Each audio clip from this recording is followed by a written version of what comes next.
Waalaikumsalam warahmatullahi wabarakatuh.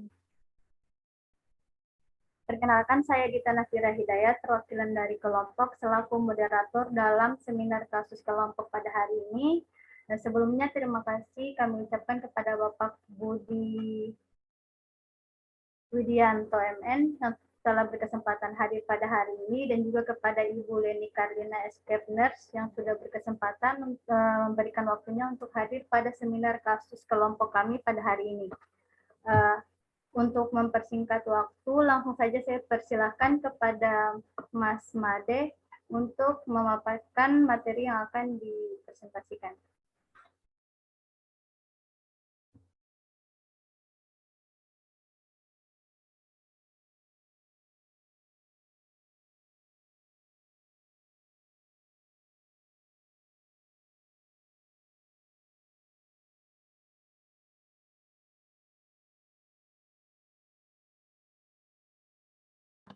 Terima kasih Mbak Dita selaku moderator.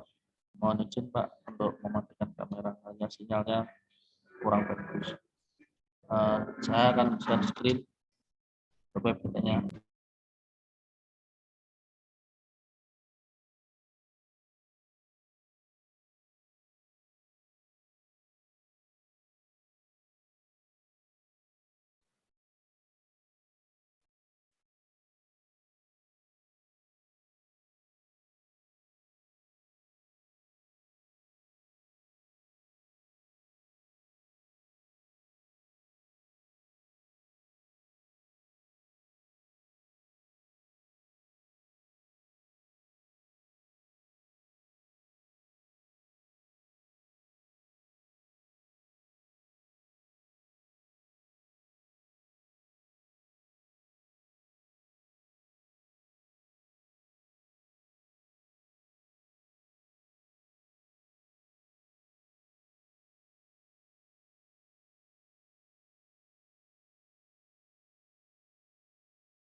Sebelumnya, Assalamualaikum warahmatullahi wabarakatuh.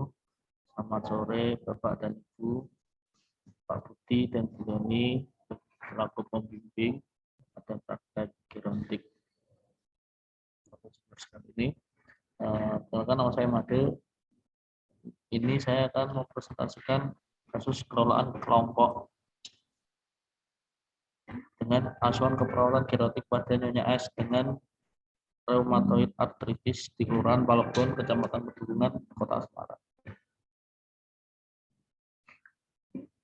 Karakteristik demografi. Di sini ada identitas dari klien, nama lengkap Nyonya S, tempat tanggal lahir Semarang, jenis kelamin perempuan, status perkawinan yaitu kawin, kemudian terakhirnya adalah SD.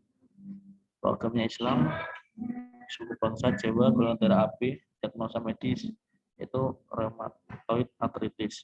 Tinggi badan, berat badan 150 per 65 kg.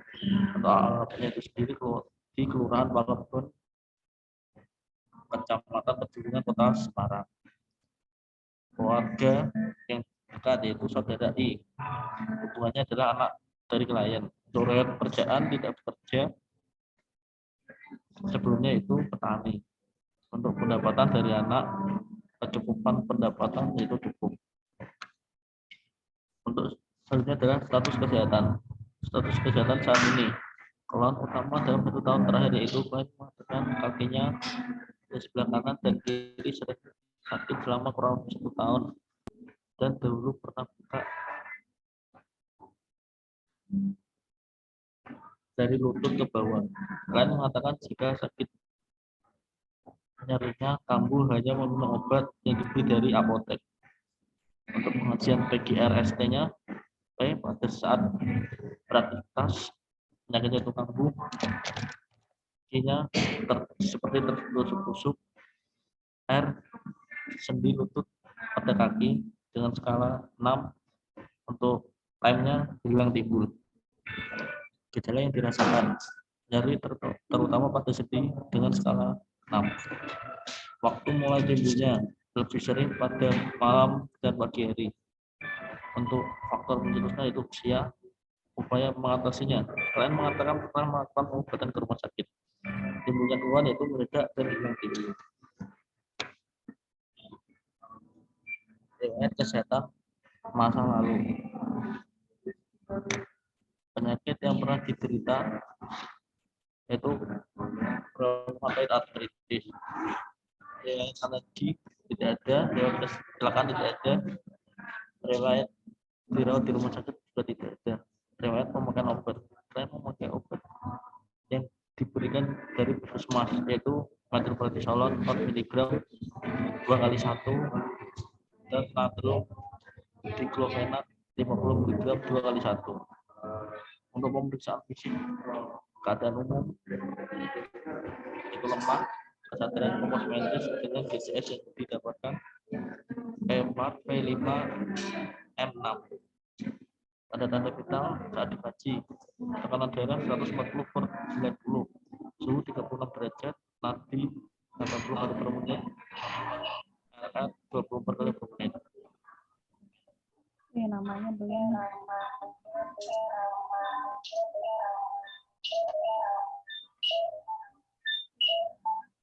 Untuk kajian khusus masalah kesehatan kronis. Di sini Kayak apa tadi sudah diubah dulu namanya.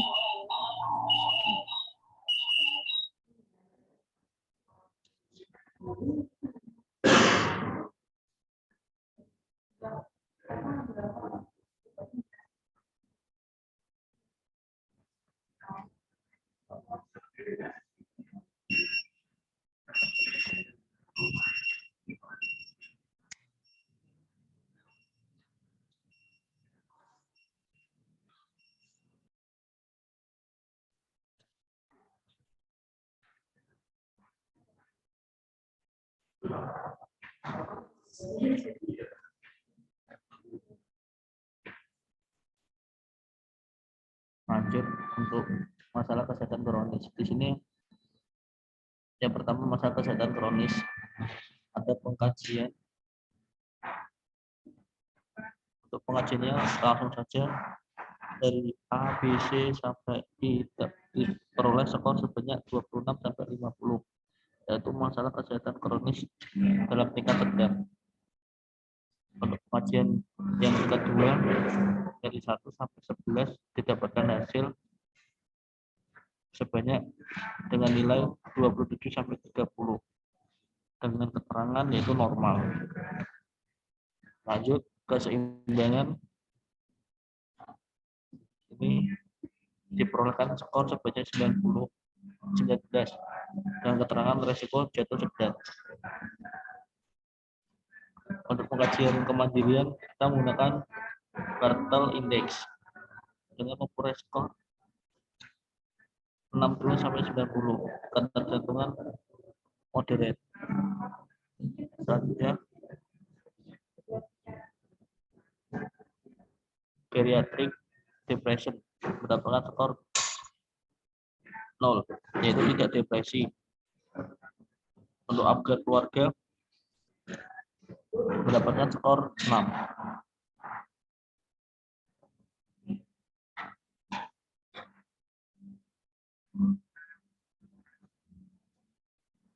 Selanjutnya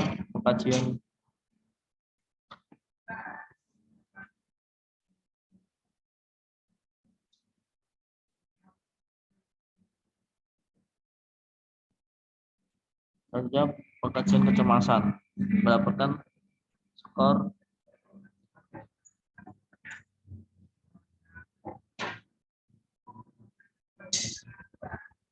21 sampai 28, yaitu keterangan cemas sedang. Masuk ke analisis data. Yang pertama, data fokus.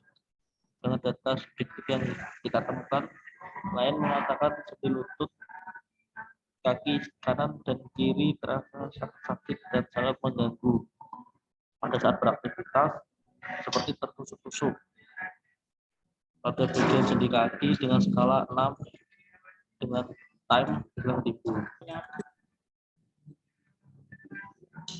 Dengan data objektif yang kita temukan, tekanan darah 140/90, nadi 80 kali per menit, RR 20 kali per menit, suhu 36 derajat. Kaki kanan klien tampak sedikit pincang karena nyeri. Pasien tampak gelisah. Pasien tampak tidak mampu menunjukkan aktivitas. Wajah klien tampak meringis dan nyeri pada kaki. Pada saat kaki digerakkan, klien tampak memegeli kakinya. Untuk etiologi kondisi muskuloskeletal kronis dengan problem masalah yaitu nyeri kronis. Untuk data fokus yang kita temukan yang kedua yaitu dengan data subjektif, klien mengatakan aktivitasnya terbatas, tidak bisa berjalan jauh, tidak terlalu capek, nyeri kaki itu timbul dan klien kemudian melakukan banyak pergerakan. Untuk data objektif yang kita temukan untuk pengajian kekuatan terbatas yaitu 5544 dan gerak range of motion dan kekuatan otot menurun. Kemudian tampak kaku, gerak klien tampak terbatas, skor keseimbangan dengan tes balance scale atau BBS dengan skor 19, resiko jatuh sedang. Dan juga ditemukan skor kemandirian dengan skor 62 sampai 90, ketergantungan moderat. Untuk etiologi nyeri, problem yang kita temukan yaitu gangguan mobilitas fisik. Fokus yang ketiga yang kita temukan data subjektif, klien mengatakan belum begitu mengetahui tentang apa itu rheumatoid arthritis, terutama makanan atau diet yang harus dipantang. Selanjutnya data objektif, klien terlihat bingung pada saat ditanya tentang artritis rheumatoid dan tampak bingung saat mendengar hasil pemeriksaan asam urat. Dan bertanya apa makanan yang perlu dimakan. Klien tampak berhati-hati pada saat berjalan. Etiologi, terlalu banyak informasi dengan problem masalah defisit pengetahuan. Dari data yang kita kaji dapat kita temukan diagnosa keperawatan ada 3. Yang pertama, nyeri kronis hubungan dengan kondisi muskuloskeletal kronis, ditandai dengan mengeluh nyeri kondisi kritis. Yang kedua, gangguan mobilitas fisik hubungan dengan nyeri artritis. Dan yang ketiga, defisit pengetahuan hubungan dengan terpapar informasi ditandai dengan klien menanyakan masalah yang dihadapi. Selanjutnya akan dilanjutkan oleh Mas Adi.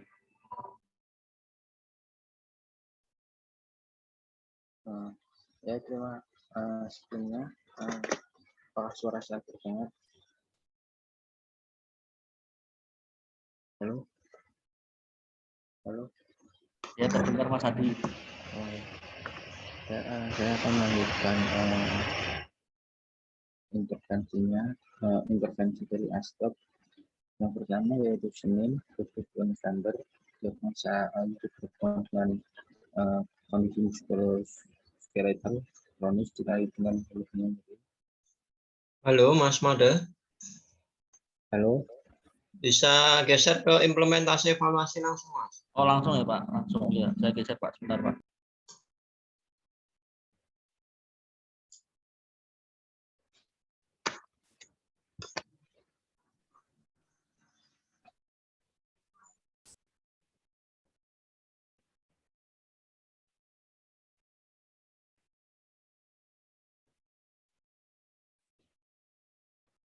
Halo?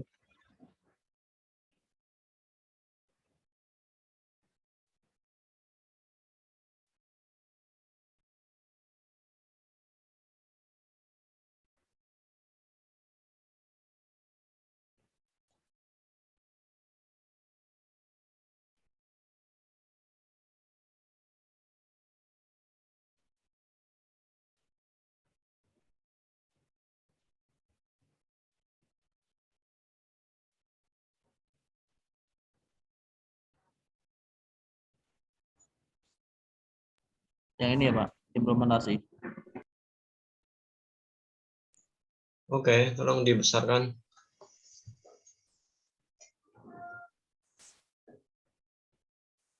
Sudah kelihatan, Pak?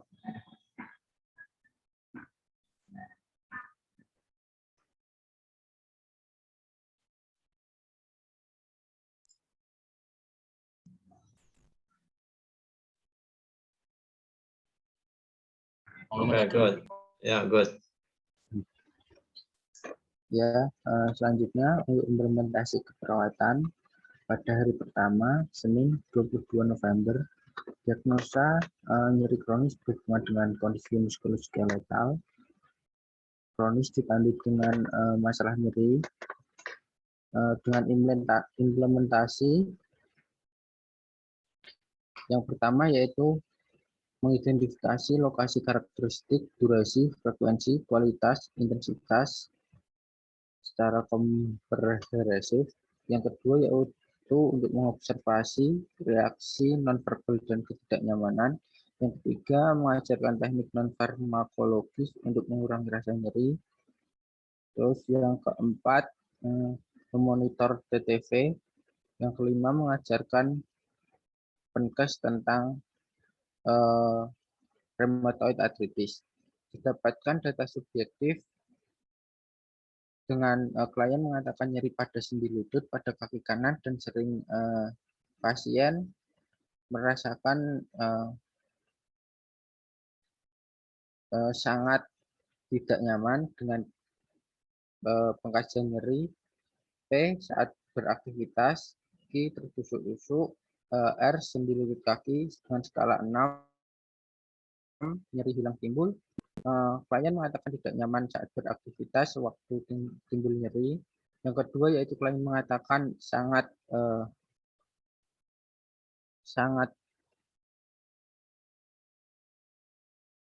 senang jika diajarkan teknik kompres jahe merah untuk mengurangi rasa nyeri sendi lutut.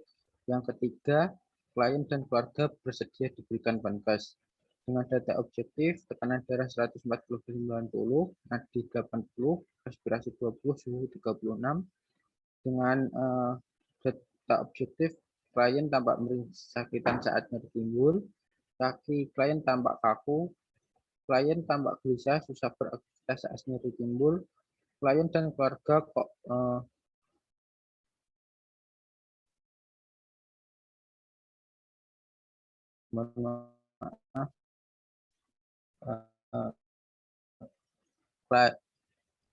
tindakan kompres jahe. Dan yang kelima, klien dan keluarga kooperatif saat diberikan pankes.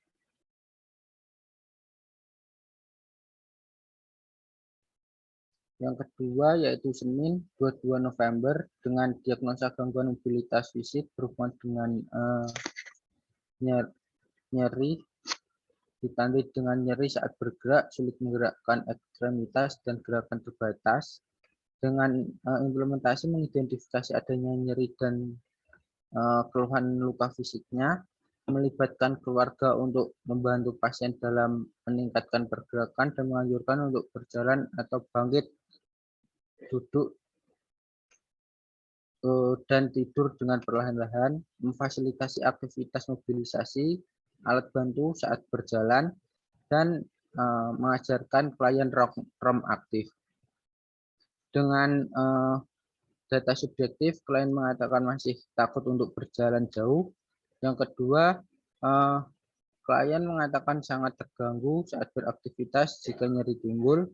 Yang ketiga, keluarga mengatakan bersedia membantu klien. Klien sedang sakit atau keterbatasan gerak karena nyeri. Yang keempat, klien mengatakan akan berhati-hati saat melakukan aktivitas dan mencoba menggunakan pegangan alat bantu jalan.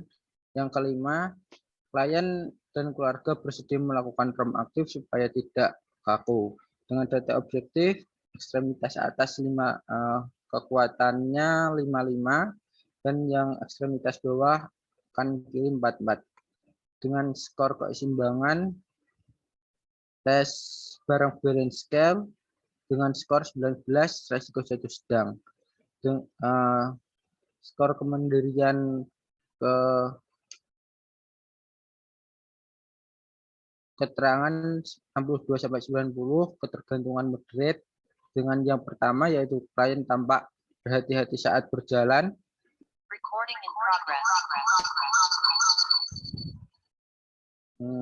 Klien pergerakan terbatas, klien tampak nyaman saat dibantu rem pasif, klien tampak kooperatif karena klien mengatakan sering melakukan hal ini dan saat menonton TV, klien mengatakan sudah punya tongkat digunakan saat ada keperluan penting. Yang keenam, klien merasa senang, dan yang ketujuh, klien merasa tampak komunikasi aktif. Yang ketiga yaitu Senin, dengan diagnosa defisit pengetahuan berhubungan dengan kurangnya terpapar informasi, dengan implementasi mengidentifikasi kesiapan dan kemampuan menerima informasi, menerima penyakit standar dan gejala. Tiga, mengevaluasi penjelasan proses patofisiologi munculnya penyakit. Dan yang keempat, menjelaskan klien makanan harus dihindari dan jelas makanan yang dibutuhkan dengan data objektif. Klien mengatakan belum begitu mengetahui tentang artritis reumatoid, terutama diet yang harus dipantang. Dengan data objektif, tingkat pengetahuan klien tentang penyakit dan kebutuhannya masih rendah. Klien tampak kooperatif mendengarkan. Klien dan keluarga bisa menjawab pertanyaan setelah diberikan penkes.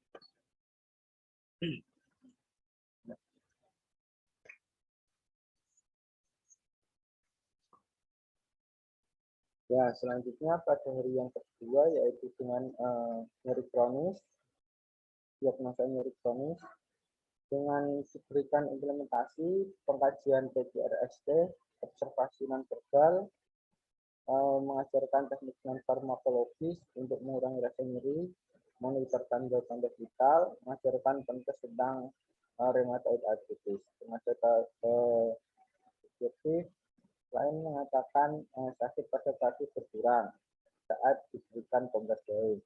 Dengan P, saat beraktivitas tusuk air pada bagian sendi kaki dengan skala 5, nyeri isi tulang timbul.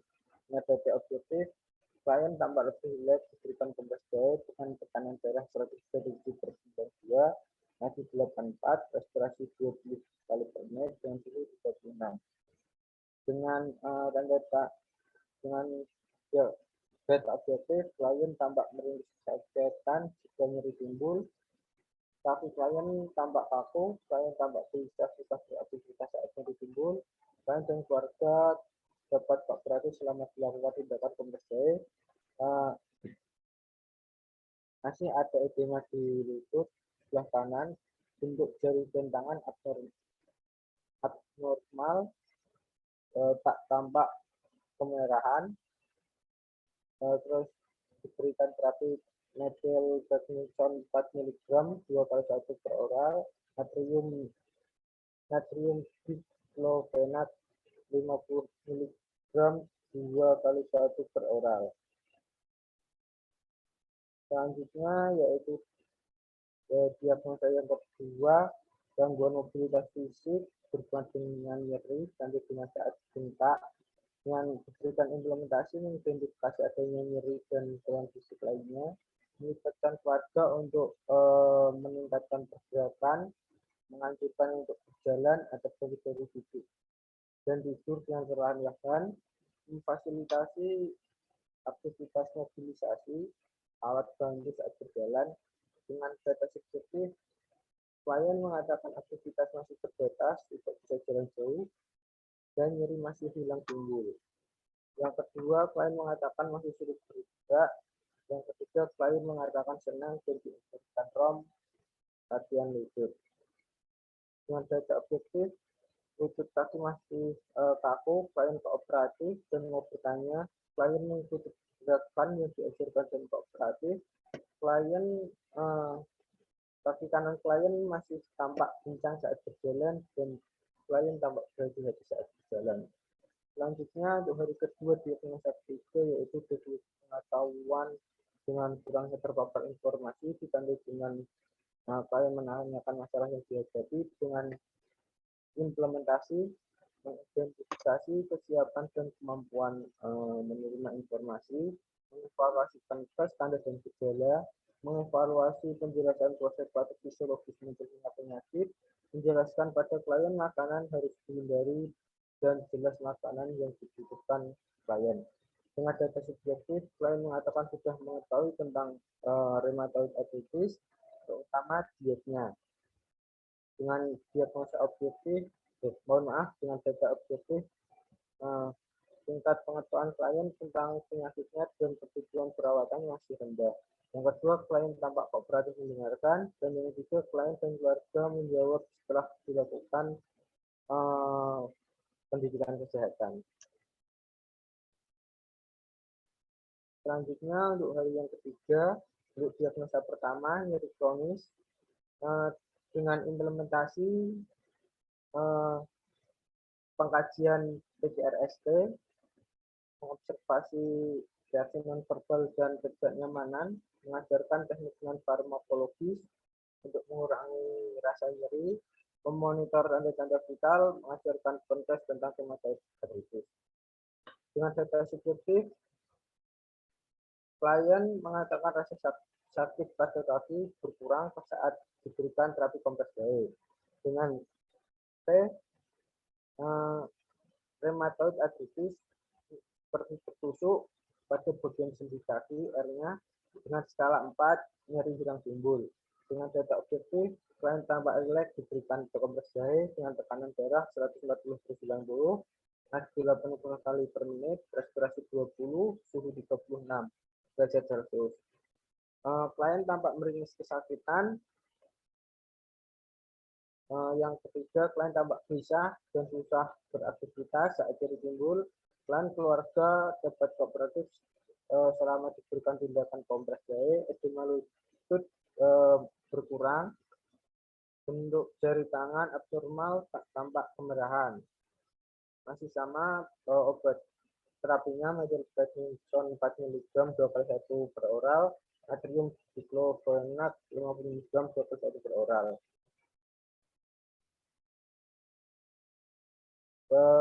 Hari yang ketiga, dengan diagnosa yang kedua yaitu mobilitas fisik, dengan implementasi mengidentifikasi adanya nyeri dan keluhan fisiknya, melibatkan keluarga untuk membantu pasien dan meningkatkan persiapan. Yang ketiga, memfasilitasi aktivitas mobilisasi dengan data subjektif dan mengatakan dapat berjalan dan bersedia menggunakan tongkat. Data objektifnya, klien berjalan lambat dan mau menggerakkan tongkat. Yang kedua, klien mengatakan aktivitas masih terbatas, tidak bisa berjalan jauh, nyeri yang timbul jika lelah. Yang ketiga, klien mengatakan senang dan dianjurkan ROM dan latihan lutut. Yang keempat, klien mengatakan sudah lumayan hafal gerakan ROM dan latihan lutut. Pada hari ketiga diagnosa yang ketiga yaitu jadi pengetahuan dengan implementasi. Halo. Iya, Pak. Coba evaluasi, Mas.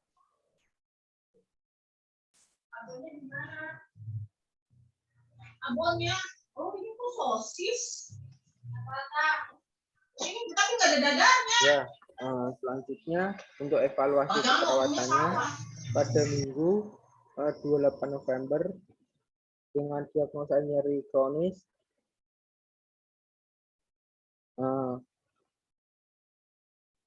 dengan implementasi dengan evaluasi mengidentifikasi lokasi karakteristik, mengobati reaksi non-verbal dan ketidaknyamanan, mengajarkan teknik non-farmakologis untuk mengurangi rasa nyeri, memonitor tanda vital, dan mengajarkan pendidikan tentang rheumatoid arthritis.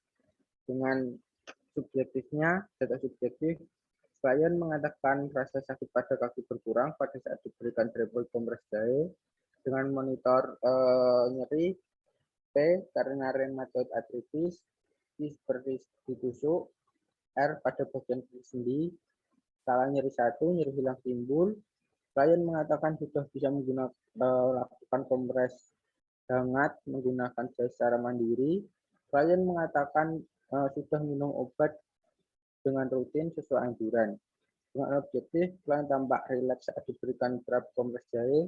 Klien tampak lumayan rileks saat diberikan kompres jahe.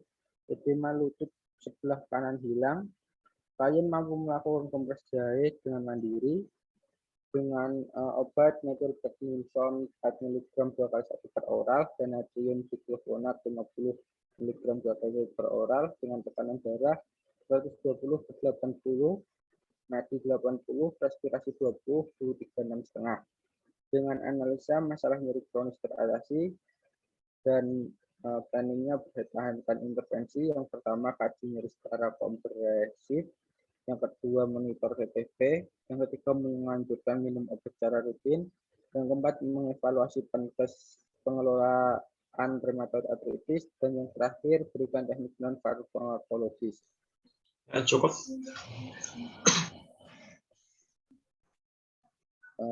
Ya, itu saja dari saya.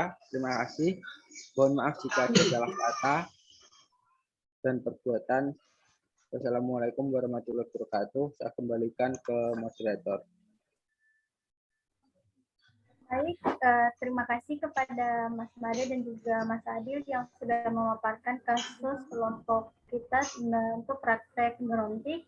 Selanjutnya saya persilakan kepada Bapak Pembimbing, Bapak Budi Widianto dan juga Ibu ini untuk memberikan tanggapan mengenai kasus kelompok. Bu Leni Karlina. Ya Pak. Ini Maaf mau nih saya berseragam seperti ini karena lagi ada kegiatan. ya nggak apa-apa, Nyon Sewu. Ini maksud saya biar siswa presentasi dulu gitu aja atau gimana? Atau dua atau gimana? Boleh Pak, ini ada berapa kelompok? 2 kelompok? Atau Ini satu kelompok tapi ada 10 siswa. oh ada 10 siswa. Ya. Dua mungkin ya Pak ya? Gimana? Dua dulu. Ya, saran saya gitu ya. Jadi langsung presentasi yang lain, satu siswa baru nanti kita langsung tanya jawab. Iya Pak. Kalau saya juga presentasi lagi deh, Pak. Ya enggak presentasi lagi. Oke, siapa? Silakan yang di tengah dipilih teman-teman satu lagi. Baik, kita langsung evaluasi untuk kita langsung respon presentasi untuk kasus individu. Dipersilakan 2 mahasiswa dulu, mungkin 1 mahasiswa, setelah itu 1 lagi dan akan dibuka sesi tanya jawab. Ya, mahasiswa 1 lagi presentasi lagi siapa? Tolong langsung aja ke data fokus terus kemudian implementasinya apa, evaluasinya apa gitu aja. Dewi Setiawati siap? Iya sebentar.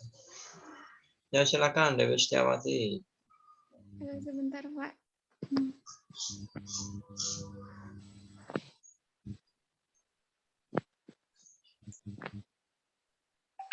Mohon maaf Pak, ini istilahnya ini share screen juga atau langsung pemaparan juga sih ya Pak? Ya ini pemaparan untuk Dewi dulu. Maksudnya gimana? Kita juga melakukan share screen askepnya atau tinggal bicara gitu aja? Askopnya, tapi langsung ke data fokus, terus kemudian implementasi sama evaluasinya. Ya Pak.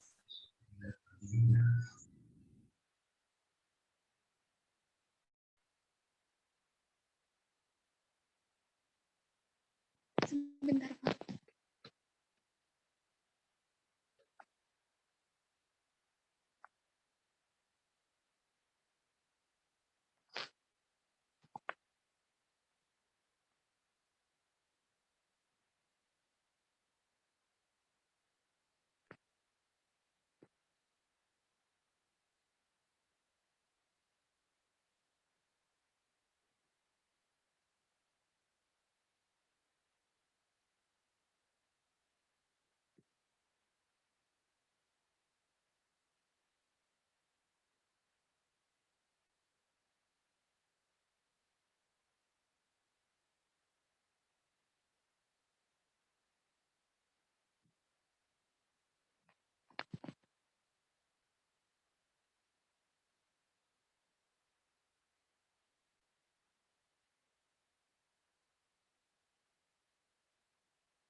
Mohon maaf Mbak Dewi, apa ada kendala? Apakah sudah terlihat?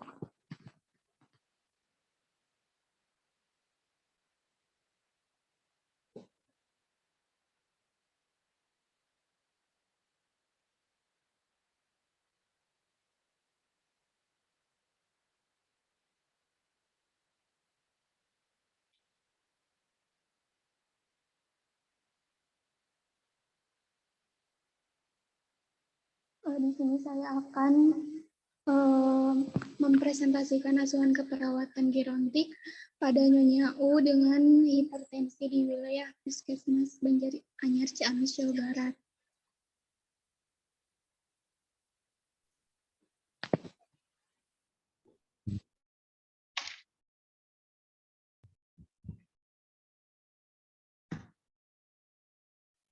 Klien bernama Nyonya U, berusia 80 tahun, jenis kelaminnya perempuan, kemudian klien menderita hipertensi.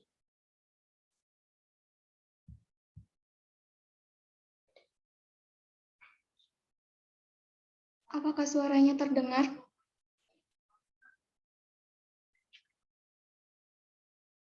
Terdengar, Mbak. Kemudian untuk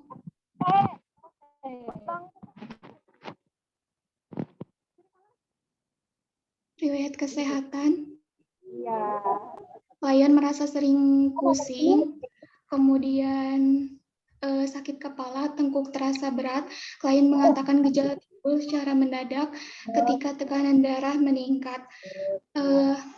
Kemudian klien mengatakan tidak nyaman, sakit kepala seperti tertimpa benda berat dengan skala 4, gejala hilang timbul. Klien mengatakan mudah lelah, klien mengatakan sulit tidur ketika rasa sakit kepala atau pusing muncul. Tidur malam sekitar 4-5 jam. Klien juga sering terbangun. Mbak Dewi belum di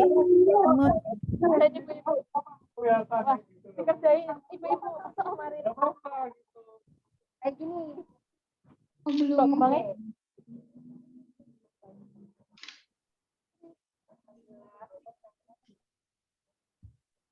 Halo, apakah terdengar?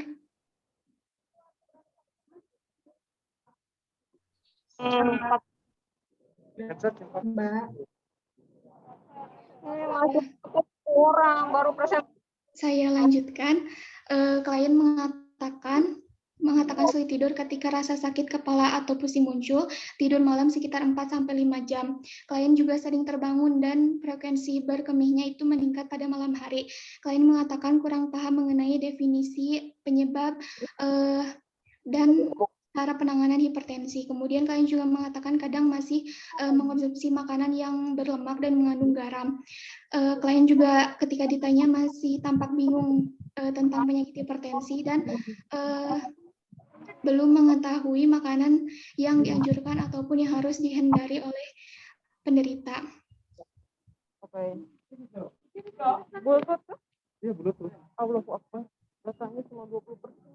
Kemudian langsung ke data fokus.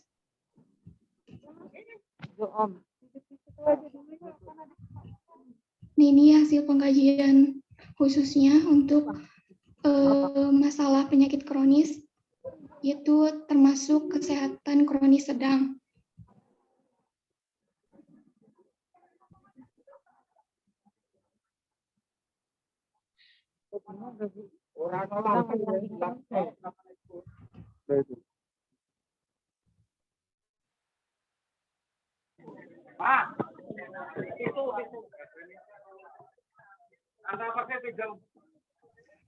Nah, untuk terapi obat yang diminum yaitu amlodipin 5 mg 1 kali sehari dan paracetamol 500 mg.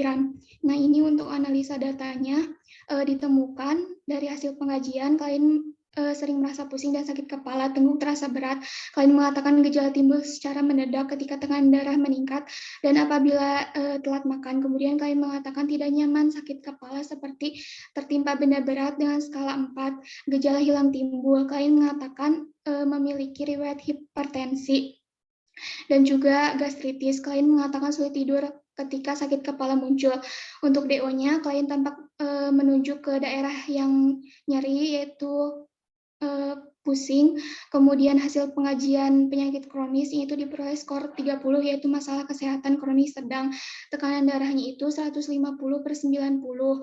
Usia beliau sudah 80 tahun. Jadi diambil masalah kesehatan, gangguan rasa nyaman, nyeri. Kemudian data yang kedua, DS-nya itu klien mengatakan sulit tidur ketika rasa sakit kepala atau pusing muncul. Kemudian klien mengatakan tidur hanya sekitar 4-5 jam. Klien mengatakan sering terbangun pada malam hari dan sering BAK pada malam hari. Wajah klien tampak sayu, tekanan darah 150/90. Usia klien sudah 80 tahun. Masalah keperawatan yang kedua yang diambil yaitu gangguan pola tidur. Kemudian yang ketiga, untuk data subjektifnya, klien mengatakan kurang paham mengenai definisi, penyebab, tanda gejala, komplikasi, dan cara penanganan hipertensi. Kemudian klien mengatakan kadang masih mengkonsumsi makanan yang mengandung lemak dan mengandung garam. Kemudian klien tampak bingung ketika ditanya mengenai penyakit hipertensi yang dideritanya. Klien tampak bertanya mengenai makanan yang dianjurkan dan yang harus dihindari bagi penderita. Tekanan darahnya 150/90. Jadi diambil masalah keperawatan yang ketiga yaitu defisit pengetahuan. Kemudian untuk intervensi yang diambil untuk diagnosa pertama yaitu gangguan rasa aman nyeri. Kriteria hasil yang diharapkannya itu keluhan nyeri berkurang, skala nyeri berkurang dari 4 menjadi 2, kemudian klien mampu menyebutkan cara untuk mengontrol nyeri, klien mampu mendemonstrasikan cara mengurangi nyeri dengan teknik non-farmakologi yaitu relaksasi, distraksi, dan kompres hangat dan relaksasi otot progresif. Kemudian pasien tampak rileks. Intervensi yang dilakukan yaitu manajemen nyeri, yaitu identifikasi lokasi, karakteristik, durasi, frekuensi, kualitas, dan intensitas nyeri, identifikasi skala nyeri, respon nonverbal, dan faktor yang memperberat dan memperingan nyeri. Kemudian mengatur posisi semipolar dan ajarkan teknik non-farmakologi, relaksasi nafas dalam, distraksi, dan relaksasi otot progresif. Kemudian fasilitasi istirahat dan tidur pasien. Kemudian jelaskan penyebab, periode, dan pemicu nyeri. Kemudian jelaskan strategi untuk mengurangi nyeri dan memberikan obat amlodipin 1 kali 5 mg dan paracetamol 3 kali 500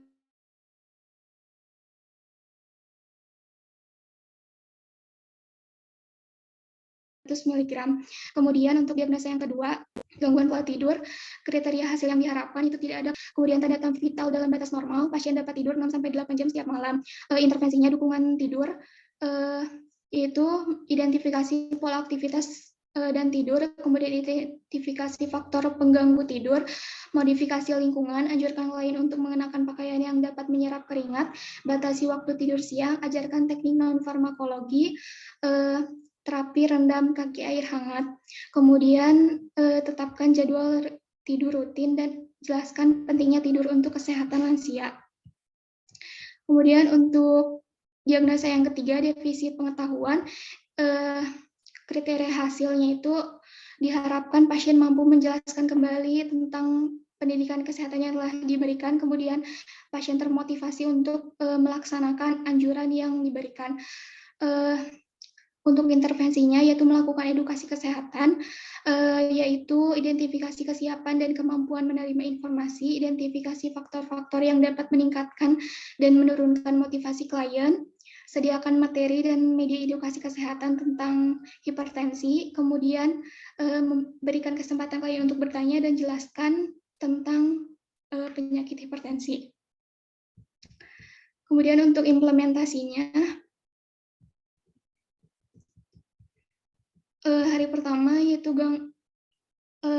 untuk diagnosa pertama gangguan rasa aman nyaman nyeri, mengidentifikasi lokasi, karakteristik, durasi, frekuensi, kualitas, dan intensitas nyeri, kemudian mengidentifikasi skala nyeri, mengidentifikasi respon nonverbal, mengidentifikasi faktor yang memperberat dan memperingan nyeri, mengatur posisi pasien semivolar, kemudian mengajarkan teknik farmakologi, relaksasi napas dalam, distraksi, dan relaksasi otot progresif.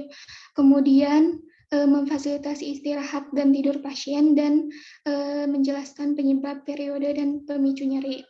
Kemudian menjelaskan strategi untuk mengurangi nyeri dan memberikan obat amlodipin dan paracetamol. Kemudian hari keduanya diidentifikasi kembali intensitas nyeri klien, kemudian menganjurkan klien untuk melakukan teknik non-farmakologi yang telah diajarkan, yaitu relaksasi nafas dalam, distraksi, dan relaksasi otot progresif, dan memfasilitasi istirahat dan tidur pasien, dan memberikan obat amlodipin. Kemudian untuk diagnosa kedua gangguan pola tidur, mengidentifikasi pola aktivitas dan tidur, mengidentifikasi faktor pengganggu tidur, kemudian memodifikasi lingkungan seperti pencahayaan, kebisingan, dan kondisi tempat tidur. Kemudian menganjurkan klien untuk mengenakan pakaian yang dapat menyerap keringat, membatasi waktu tidur siang, mengajarkan teknik non-farmakologi, relaksasi nafas dalam, dan terapi rendam kaki air hangat untuk meningkatkan kualitas tidur klien. Kemudian hari selanjutnya mengidentifikasi kembali pola istirahat dan tidur klien, kemudian menjelaskan pentingnya tidur untuk kesehatan lansia. Kemudian untuk diagnosa defisit pengetahuan, implementasi yang dilakukan mengidentifikasi kesiapan dan kemampuan menerima informasi, mengidentifikasi faktor-faktor yang dapat meningkatkan dan menurunkan motivasi klien, dan menyediakan materi edukasi kesehatan tentang hipertensi, menjelaskan dan melakukan edukasi kesehatan tentang hipertensi. Kemudian hari ke-6 itu mengkaji kembali pemahaman klien tentang edukasi kesehatan yang telah diberikan. Evaluasinya untuk diagnosa yang pertama, data subjektif klien mengatakan nyerinya berkurang dengan skala nyeri 3 dari 0 sampai 10. Kemudian klien mengatakan sudah mencoba mempraktikkan cara mengontrol nyeri dengan teknik non-farmakologi, relaksasi nafas dalam, distraksi, dan relaksasi otot progresif. Dan klien merasa sedikit nyaman dan rileks. Kemudian untuk data objektifnya, klien tampak mampu mengontrol nyeri dengan teknik non-farmakologi, relaksasi nafas dalam, distraksi, dan relaksasi otot progresif. Kemudian tekanan darahnya itu 140/80, nadi 80 kali per menit. Masalah gangguan rasa nyaman teratasi sebagian. Lanjut ke intervensi. Kemudian untuk gangguan pola tidur, data subjektif, klien mengatakan tidurnya semalam cukup nyaman dan rileks. Klien mengatakan sudah mampu mempraktikkan teknik non-farmakologi, relaksasi nafas dalam, distraksi, dan rendam kaki air hangat. Kemudian klien mengatakan sudah mengikuti anjuran yang diberikan sebelumnya. Data objektifnya, klien tampak lebih segar dan rileks. Klien tampak mampu mempraktikkan teknik non-farmakologi, relaksasi nafas dalam, distraksi, dan rendam kaki air hangat. Tekanan darah 140/80, nadi 80 kali per menit. Masalah gangguan pola tidur teratasi. Hentikan intervensi. Kemudian untuk defisit pengetahuan,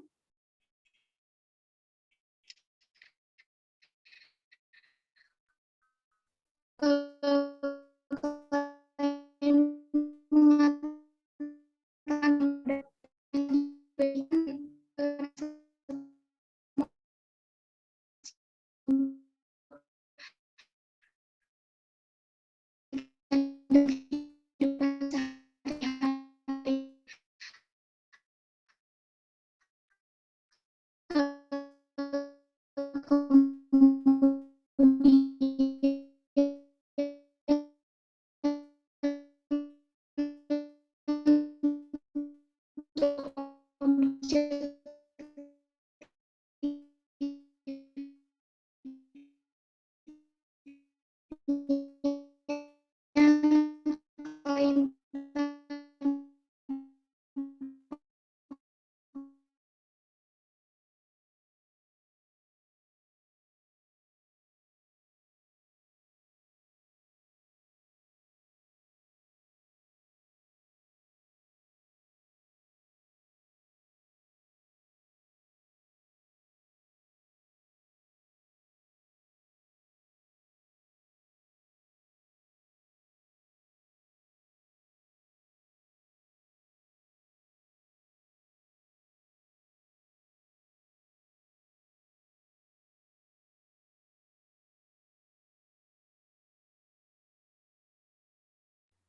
Mohon maaf Bapak, Ibu, kayaknya sepertinya lagi ada gangguan jaringan dari Mbak Dewi. Apakah dilanjutkan satu mahasiswa lagi? Cukup nampaknya, cukup dulu. Cukup. Nah, bisa. Oke, monggo mau Bu Leni dulu atau saya dulu? Ya, monggo Pak, ikut. Oke, monggo Bu Leni, ada Mas Madu sama Neng Dewi di Ciamis. Ya, terima kasih.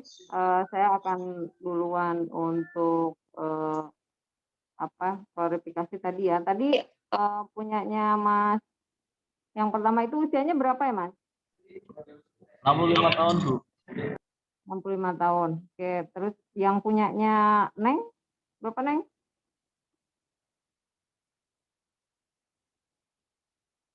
Nggak ada ya, dia hilang. Bantu menjawab 80 tahun. 80 tahun. Oke. Tadi dari kedua aspek yang disampaikan, itu kita kan kalau melihat dari judul, itu kita kan hari ini membahas tentang gerontik. Kemudian tadi untuk di dalam pemberian asuhan keperawatannya, untuk yang rheumatoid arthritis tadi, itu sama sekali saya tidak melihat, tidak mendengar adanya asuhan keperawatan untuk gerontik. Bagaimana untuk pemenuhan ADL dengan usia 65 tahun dengan kondisi skala nyerinya 6. Kemudian konsistensi skala nyeri juga tadi disampaikan bahwa skala nyerinya 6 di pengkajian keluhan utama, tapi kayaknya di aspeknya itu skala nyerinya 5 gitu. Jadi itu sebenarnya skala nyerinya berapa. Nah, tadi dengan skala nyeri yang seperti itu, ada masalahnya adalah masalah mobilitas ya. Nah, tapi di situ tidak diperdalam bagaimana permasalahan mobilisasi itu berpengaruh terhadap pemenuhan ADL. Apakah lansia tersebut masih bisa terpenuhi kebutuhan kesehariannya, ADL-nya itu masih tetap terpenuhi, terus seberapa terpenuhinya belum disampaikan di situ. Kemudian kembali lagi bahwa kita hari ini saat ini sedang melakukan asuhan keperawatan terhadap lansia, tapi di situ tidak ada nyawanya tentang lansia itu belum kelihatan. Tadi kalau yang untuk hipertensi oke, ada di situ sedikit disinggung bagaimana untuk penanganan hipertensi pada lansia. Kemudian tadi untuk rheumatoid arthritis ini apakah itu tidak ada hubungannya dengan dietnya misalnya. Dietnya ibunya kan tadi berat badannya 65, tinggi badannya 150. Bagaimana itu dengan IMT-nya? Kemudian seberapa pengaruh besaran massa ototnya terhadap mobilisasi itu. Nah, kemudian kekuatan ototnya tadi yang ekstremitas atas 5, yang bawah 4. Gitu. Tapi skala nyerinya 6. Kalau skala nyeri 6 itu kan sudah mengganggu ya, sudah mengganggu aktivitas. Nah, itu di situ belum ada disinggung tentang gerontiknya, intinya seperti itu. Nah, kemudian tadi untuk yang hipertensi itu juga untuk masalah dietnya juga belum terlalu diperdalam. Kemudian kedua, asuhan keperawatan tadi masih minimal banget untuk peran keluarga, kemudian untuk modifikasi lingkungan. Karena ini kan kalau gerontiknya berarti gerontik di masyarakat ya Pak Budi ya. Jadi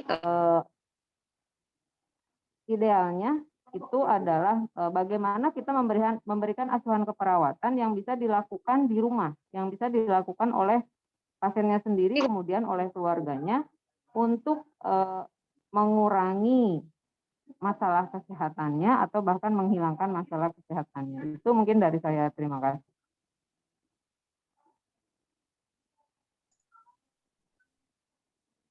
Monggo Mas Isa kalau mau merespon dari pertanyaan yang disampaikan Bu Leni.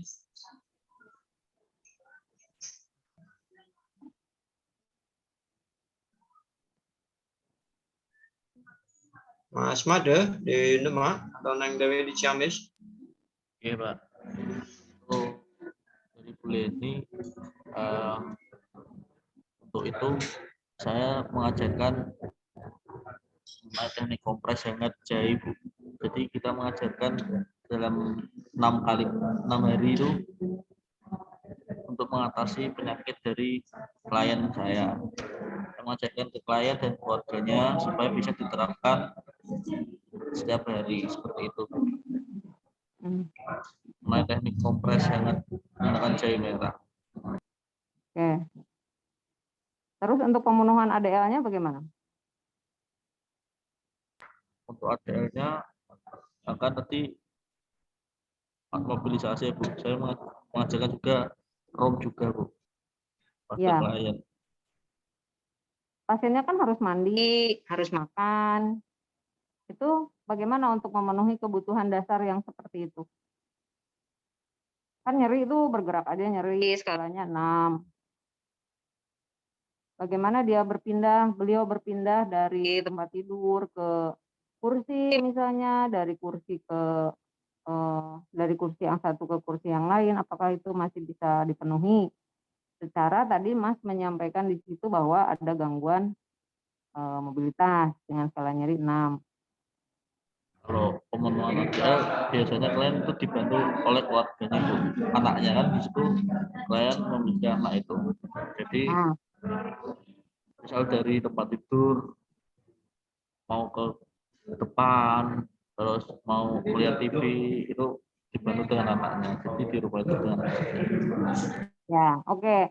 Itu maksud saya itu disampaikan di dalam askepnya bahwa dengan adanya permasalahan mobilisasi dari kliennya Mas tadi itu pemenuhan ADL-nya dibantu oleh keluarga. Bagaimana dengan responnya si ibu dengan pemenuhan ADL-nya yang dibantu oleh keluarga? Apakah beliau merasa nyaman atau tidak nyaman? Karena permasalahan lansia itu kan beda dengan asuhan keperawatan yang kita berikan kepada dewasa misalnya dengan rheumatoid arthritis. Nah, rheumatoid arthritis pada lansia ini masalahnya lebih kompleks. Apakah si lansia ini dengan adanya penyakit yang seperti ini, beliau lebih merasa cemas atau tertekan atau merasa kesepian karena tidak bisa memenuhi kebutuhan sehari-harinya secara mandiri. Nah, di situ peran kita sebagai perawat gerontik, bagaimana kita membantu para lansia itu agar tetap dalam kondisi yang bisa memenuhi kebutuhan kesehatannya, mengatasi permasalahan kesehatannya itu sesuai dengan standar terhadap lansia seperti itu. Itu ya, Mas. Oke, siap Bu. Terima kasih. Ya. Oke, Neng, tadi gimana, Neng? Ya, mohon maaf Bu, tadi sinyalnya agak jelek. Tindakan yang dilakukan itu yaitu mengajarkan teknik relaksasi otot progresif, didemonstrasikan langsung dan dikasih itu videonya, video melakukan teknik relaksasi otot progresif, dan kemudian untuk gangguan pola tidurnya didemonstrasikan terapi rendam kaki air hangat dan diajarkan juga kepada keluarganya. Beliau kebetulan tinggal sendiri dan keluarganya itu datang sesekali, Bu. Jadi ya, tapi ketika anaknya ke sana sempat diajarkan, Bu, untuk terapi rendam kaki air hangat. Kalau yang ngurus sehari-harinya siapa? Beliau dengan siapa? Beliau masih bisa melakukan aktivitasnya secara mandiri, Bu. Dan kadang setiap hari itu anaknya itu suka mengunjungi beliau untuk sekalian menengok ternak yang ada di dekat rumahnya itu, Bu. Oh, itu mah berarti nengok ternak sambil mampir ya, bukan Iya. bukan mampir sambil nengok ternak. Ya itu kan ada permasalahan ya Neng, bahwa beliau itu hidup sendiri, berarti bagaimana beliau memenuhi kebutuhannya padahal beliau itu sendiri dengan usianya yang sudah beresiko tinggi gitu. Nah, bagaimana kita mengkondisikan lingkungannya, bagaimana kita memodifikasi lingkungan bersama-sama dengan beliaunya sendiri dan keluarga agar pemenuhan kebutuhan ADL-nya, balik lagi ya, pemenuhan kebutuhan ADL, kemudian rasa kesepian, karena kalau sendirian kan pasti kesepian, udah lansia itu pasti ada rasa kesepiannya, apalagi kalau benar-benar sendiri, malam sendiri di Cianjur, hujan, tiris gitu ya. Nah itu akan semakin membuat psikologisnya semakin menurun gitu, dan itu akan berpengaruh terhadap kesehatan fisiknya. Nah itu tugasnya Neng di sana adalah bagaimana memodifikasi sehingga beliau itu memiliki kehidupan yang tidak memperbanyak sakitnya beliau baik dari fisik maupun dari psikologisnya. Jadi beliau bisa menikmati masa tua beliau dengan tidak terlalu memiliki beban yang banyak. Nah itu nanti mungkin ditambahkan. Tadi untuk latihan otot progresifnya itu juga kan harus ada yang mengawasi, gitu, harus ada yang mengingatkan. Nah, itu juga harus didiskusikan dengan keluarga. Berapa waktu sih anaknya itu ketika berkunjung? Nah, itu mungkin bisa lebih diperdalam lagi, kemudian didiskusikan, disepakati bagaimana caranya agar kita bisa membuat beliau bisa merasa lebih nyaman di usianya yang lanjut. Itu ya, Neng. Ya, baik Bu. Saya Terima lanjut, kasih. Bu.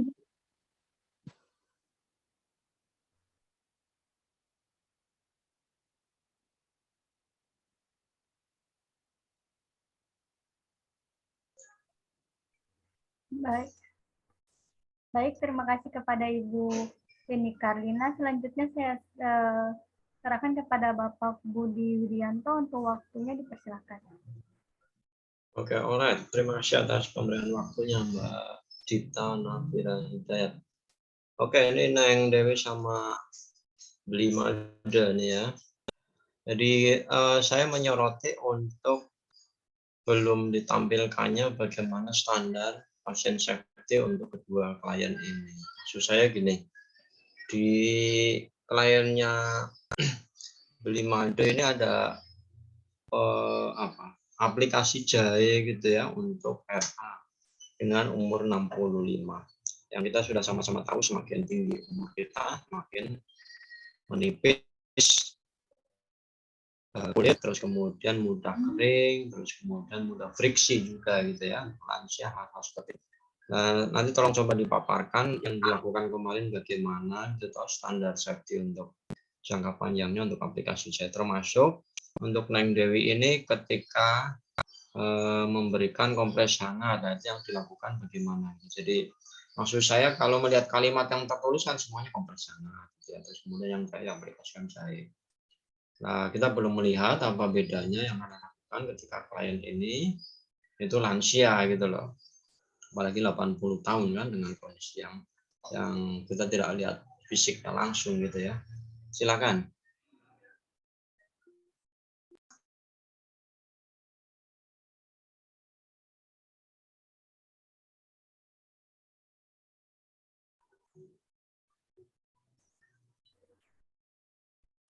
Baik, kepada Mas Made dan juga Mbak Dewi, mungkin salah satunya terlebih dahulu.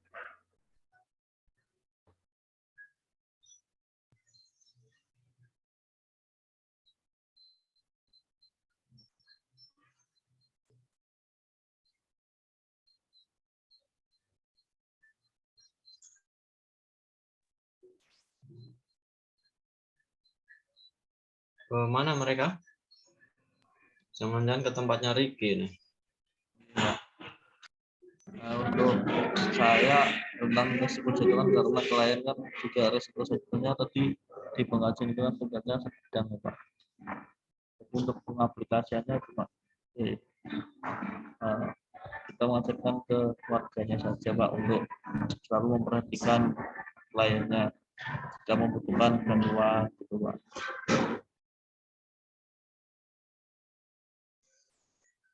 Sorry, suara di belakangmu ramai sekali. Yang saya tangkap gimana kamu meminta keluarganya untuk memberikan lengkuas? Untuk selalu memperhatikan Pak, maksudnya untuk selalu mengawasi klien jika klien ingin melakukan mobilisasi perpindahan misal dari tempat tidur ke tempat yang lain Pak, untuk selalu memantau gitu Pak maksud saya. Kan karena tingkat resiko jatuh juga klien kan tapi sesuai pengajian kan termasuk dalam kategori sedang Pak. Oke, sebentar. Maksud saya tadi yang ditanyakan pasien safety terkait aplikasi jahe untuk klienmu yang nyeri itu loh dengan RA-nya. Ada bukan ADL-nya maksud saya.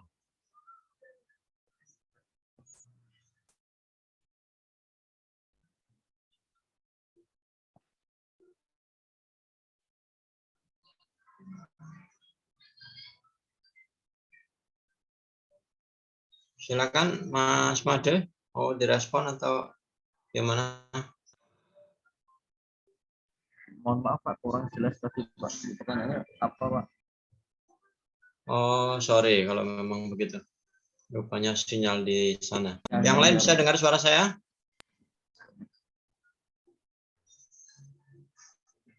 Begini, terkait dengan pasien safety untuk aplikasi jahe pada klienmu yang RA. Itu yang dilakukan bagaimana untuk keamanan pada perifer klien yang kamu asuh. Cukup jelas, Mas?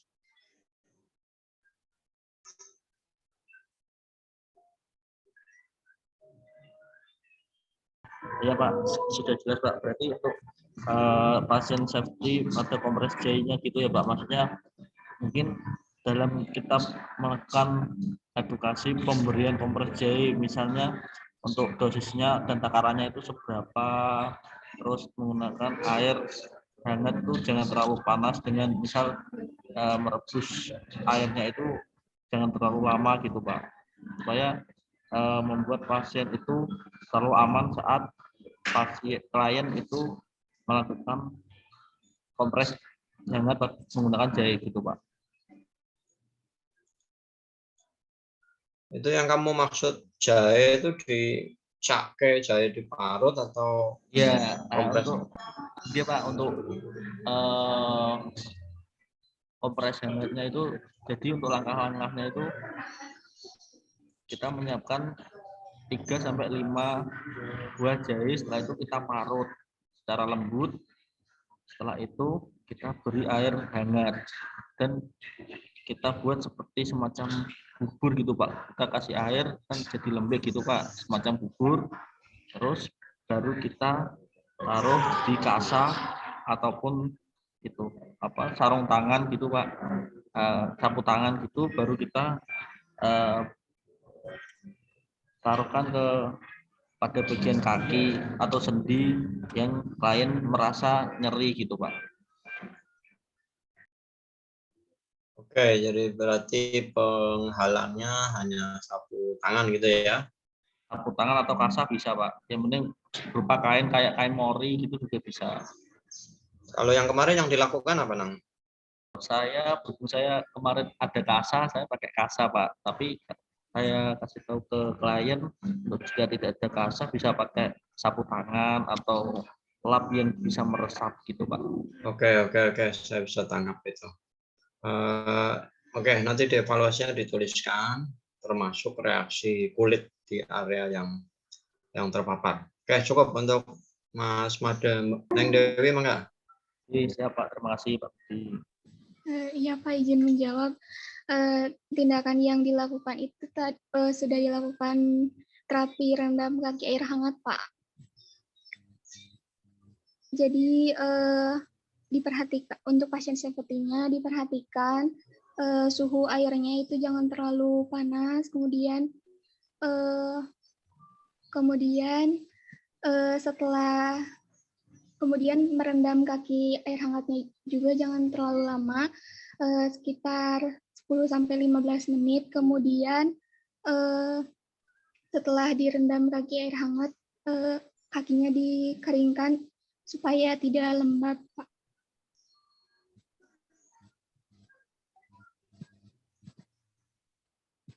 Oke, dan sejauh yang kemarin ada efek negatifnya tidak, Neng? Sejauh yang telah dilakukan tidak ada sih, Pak. Tapi klien lebih merasa rileks, nyaman.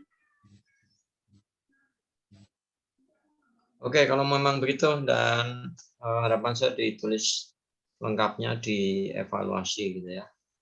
Oke, moderator silakan. Terima kasih, Pak.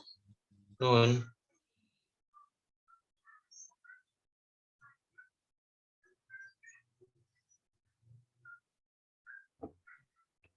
Baik, terima kasih kepada Mas Made dan juga Mbak Dewi yang sudah memaparkan kasusnya. Mohon maaf Bapak, apakah dilanjut lagi 2 mahasiswa?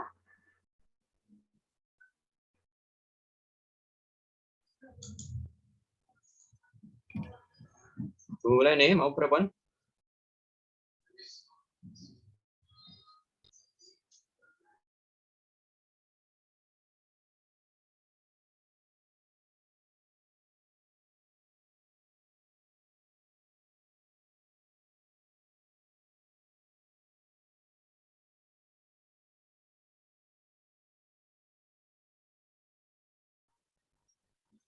Halo?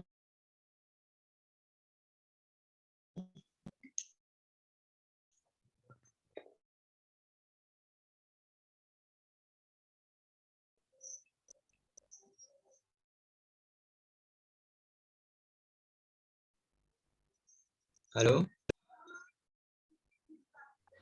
Iya Bapak. Halo? Dengar suara saya, Mas, Mbak? Iya, iya Bapak terdengar suaranya. Oke, sorry. Maksud saya gini, ini sudah terlalu sore dan namanya bulan ini juga ini sebentar lagi selesai itu acara di Kodam gitu ya. Saran saya gini aja, yang 2 presentasi ini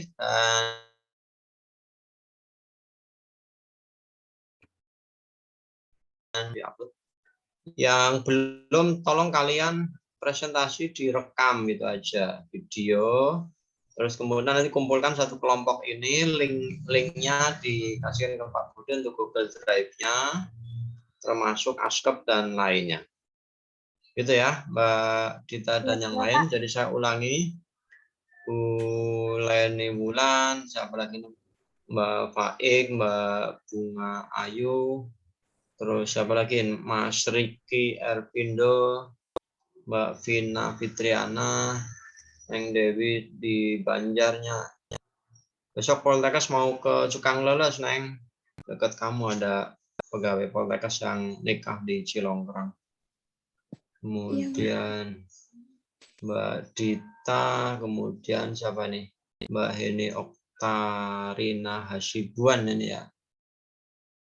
Nanti saya harap kamu bisa datang ke Semarang, di Semarang banyak Hasibuan. Kemudian Mas Adi Laksono dan Mas Made. Jadi saran saya begitu, secepatnya kalian rekam saja presentasinya, terus kemudian untuk ASCAP dan lain-lain jadikan satu folder, kemudian kumpulkan satu kelompok ini di link drive, kemudian linknya di-share ke Pak Budi sama Bu Leni Karlina. Gitu ya. Siap, Oke, Bapak. cukup untuk sore ini. Waktu saya kembali pada moderator. Enggak. Baik, terima kasih kepada Bapak Budi Widianto selaku pembimbing kami dan juga Ibu Leni Karina yang sudah menyempatkan waktunya. Sebelum diakhiri, kita akan melakukan sesi dokumentasi sebagai bukti laporan bahwa kita sudah melaksanakan presentasi kasus. Kepada teman-teman mohon untuk mengaktifkan kameranya.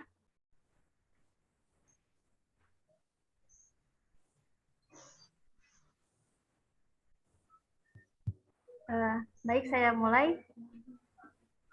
1, 2, 3. Ya, cukup Bapak, Ibu. Terima kasih dan juga kepada teman-teman. Terima kasih. Saya tutup sesi hari ini dengan ucapan billahi taufiq wal hidayah. Wassalamualaikum warahmatullahi wabarakatuh. Waalaikumsalam Waalaikumsalam warahmatullahi wabarakatuh. Waalaikumsalam warahmatullahi wabarakatuh.